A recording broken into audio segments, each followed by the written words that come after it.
Good evening. An estimated 2,500 people turned out for an anti-Brexit march and rally in Exeter today. The event, organised by campaign group Devon for Europe, called for the public to have a final say on the UK's departure from the EU. Our reporter Cathy Wardle was there.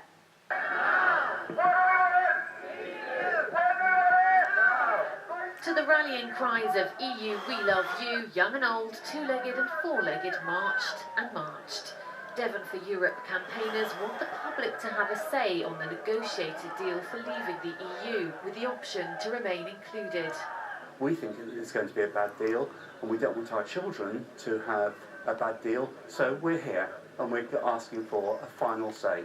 There are a lot of charities that I've experienced with, I've worked with, who rely on EU funding, and people don't realise that they're going to struggle now, and vulnerable people are going to struggle because of that. We were too young to vote at the time, but we both researched it quite a lot, so we thought we knew quite a lot about it, but we weren't allowed to vote.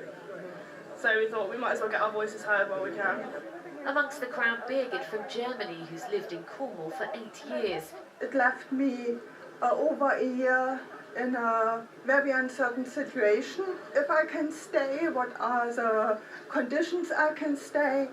And it worried me. I had sleepless nights, and I had abuse on Facebook and on the streets because I'm German.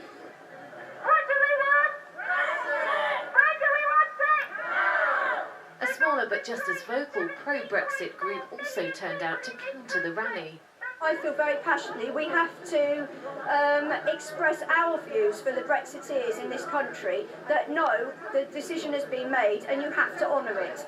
Rallying speeches at Princess Hay were led by Exeter MP Ben Bradshaw, but with a lineup from all parties and pro-EU groups, including 2 women farmers from Devon. A no-deal Brexit would be the worst-case scenario, because the trade deals with the EU, there'd be really high tariffs put on all of the livestock, as high as 59% in beef exports to the EU. They've apparently promised us subsidies, well, support payments until 2020, but is that written in stone? Nobody seems to understand what's going to happen between transition and implementation, what these things mean. What protection do we have at all?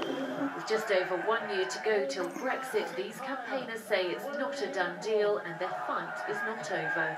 Cathy Wardle, ITV News, Exeter.